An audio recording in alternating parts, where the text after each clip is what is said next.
नमस्कार, मेरा नाम डॉक्टर इंदु साधवानी है। हम ऑल इंडिया बार एग्जामिनेशन के पेपर 17 सेट सी को डिस्कस कर रहे हैं। ये चौथा भाग है सीरीज का, जिसमें प्रश्न क्रमांक 76 से लेकर के प्रश्न क्रमांक 100 तक को हल किया जाएगा। तो चलिए शुरू करते हैं। क्वेश्चन नंबर 76 है, ए बी सी संयुक्त हिंदू परिवार के सहदाय भागी हैं। वह संयुक्त रूप से वाय के पक्ष में एक बंधक निष्पादित करते हैं। वाय इन सभी के विरुद्ध वाद दायर करता है। सी को समन्स दिया जाता है, परंतु ए और बी को नहीं। इनमें से कोई भी हाजिर नहीं होता और सभी के विरुद्ध एक पक्षीय आज्ञप्ति पारित हो जाती है। ए और बी एक पक्षीय डिक्री को खारिज करने के लिए आवेदन करते हैं। तो ये डिक्री किसके विरुद्ध खारिज की जाएगी? केवल सी, केवल ए बी, तीनों, ए बी सी, या इनमें से कोई नहीं? तो क्वेश्चन नंबर 75 का सही उत्तर है 76 का सही उत्तर है सी। नेक्स्ट है, यदि कोई शपथ पत्र पर न्यायालय के समक्ष झूठ बोलता है तो इससे अधिवक्ताओं के द्वारा कैसे निपटा जा सकता है? भंग का आवेदन दर्ज करके, मुकदमे से पीछे हटकर, उसके समर्थन में आवेदन दर्ज करके, या जुर्माना भरकर। 77 का राइट आंसर है ए। शपथ भंग आवेदन दर्ज किया जा सकता है। फरार व्यक्ति के लिए उद्घोषणा इनमें से किसके अनुसार प्रकाशित की जाएगी? आपके सामने चार परिस्थितियां दी गई हैं, इनमें से सही उत्तर बताना है। ऑप्शंस पढ़ लीजिए एक बार ध्यान से।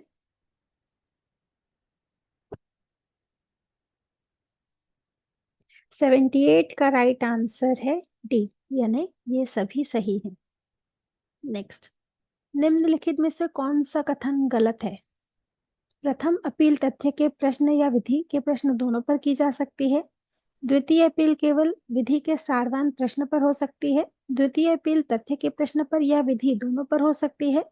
या फिर प्रथम अपील उच्च न्यायालय में हो सकती है या नहीं भी हो सकती। द्वितीय अपील उच्च न्यायालय में ही होनी चाहिए। 79 का राइट आंसर है सी, द्वितीय अपील तथ्य के प्रश्न या विधि के प्रश्न दोनों पर हो सकती है। Next,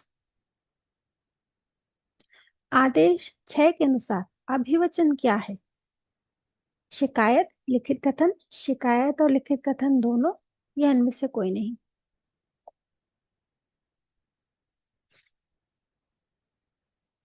As per order 6, pleading shall mean plain, written statement, both plain and written statement, none of these. The right answer of the question number 80 is option C, that is both plain and written statement. Next, which of the following order deals with death, marriage, and insolvency of parties? Order 20, 21, 22, or 23? Right answer is order 22, that is option C. 82.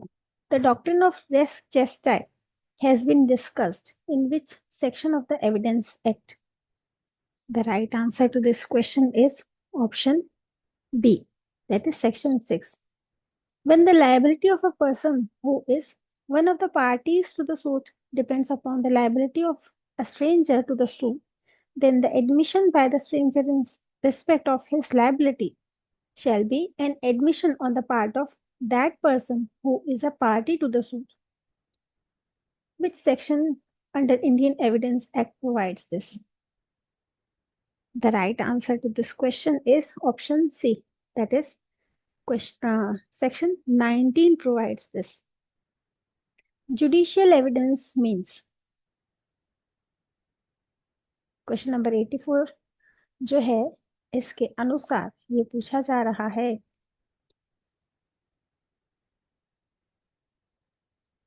कि इनमें से न्यायिक साक्ष्य क्या है?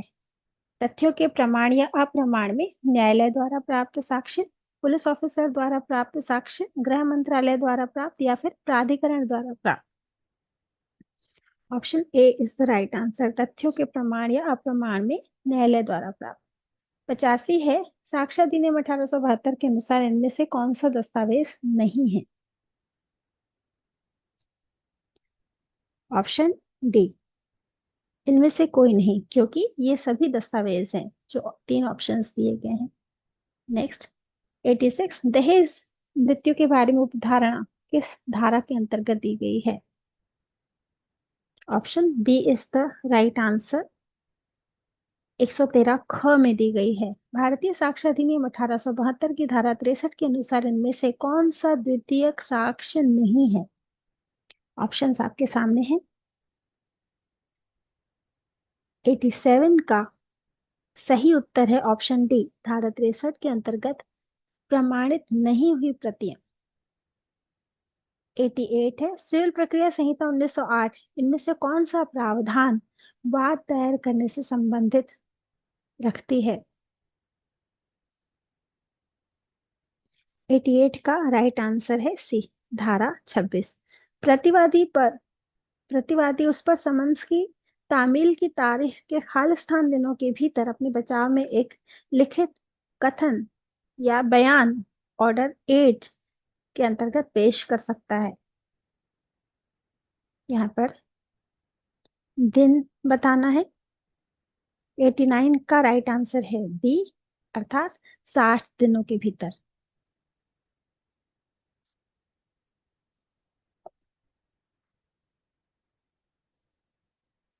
The arbitral tribunal shall not be bound by blank in the determination of rules of procedure. मध्यस्थतम अधिकरण से संबंधित ये प्रश्न है। ऑप्शंस आपके सामने हैं। सही उत्तर है ऑप्शन डी, यानी दोनों सिविल प्रक्रिया संहिता 1908 और इंडियन एविडेंस एक्ट 1872 के तहत ये प्रावधान है। Next, which of the following section deals with arbitration agreement in Arbitration and Conciliation Act 1996? Section 6, 7, 8, 9. The right answer to this question is option B, that is section 7.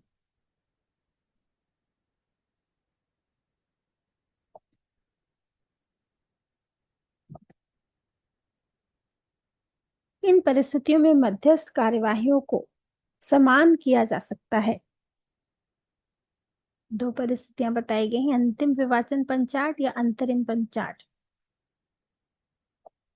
जिसे final arbitral award या interim award कहा जाता है, या where the arbitral tribunal issues an order for the termination, जहां मध्यस्थ प्राधिकरण ने समाप्ति के लिए आदेश जारी किया हो। ऑप्शंस आपके सामने हैं। तो 92 का सही उत्तर है ऑप्शन ए, यानी 1 और 3 सही है, अंतिम विवाचन पंचाट, और तीसरा जहां मध्यस्थ प्राधिकरण ने समाप्ति के लिए आदेश जारी किया हो।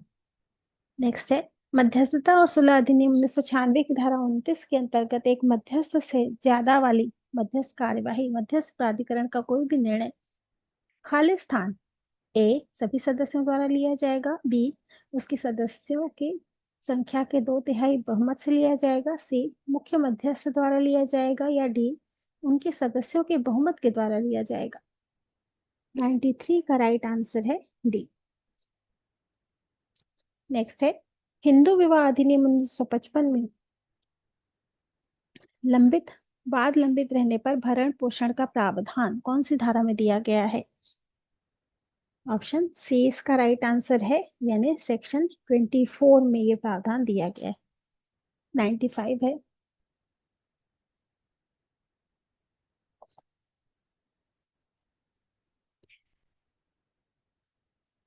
A Muslim wife may sue for divorce under the Dissolution of Muslim Marriage Act 1939, Section 2, if the husband has been insane for a period of, options are 1 year, 2 year, 5 year or 7 years.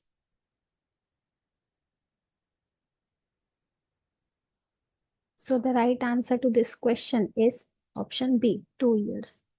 Muslim woman has option to be governed by the provisions of section 125 to 128 of CRPC 1973. Which section of the Muslim Women Protection of Rights on Divorce Act 1986 deals with it?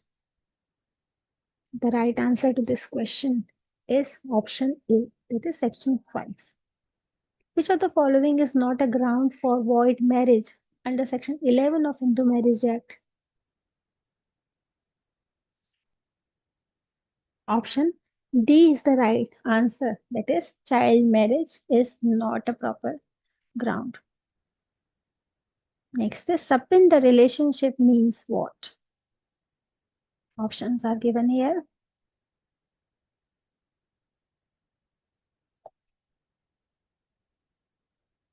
सपिंड संबंध से क्या तात्पर्य है?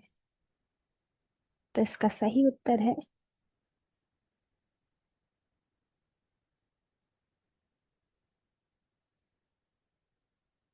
Option B. Next है, सूचक प्रश्न पूछा जा सकता है मुख्य परीक्षा में, पुनः परीक्षा में, प्रति परीक्षा में या इनमें से कोई नहीं? Option C is the right answer, प्रति परीक्षा में। नेक्स्ट है, अतिरिक्त न्यायिक संस्वीकृति से क्या तात्पर्य है? पुलिस को या न्यायाधीश और मजिस्ट्रेट के अलावा अन्य व्यक्ति को की गई संस्वीकृतियां, मजिस्ट्रेट के समक्ष की गई संस्वीकृतियां, न्यायाधीश के समक्ष की गई संस्वीकृतियां या इनमें से कोई नहीं? तो इसका सही उत्तर है option A. Thanks a lot.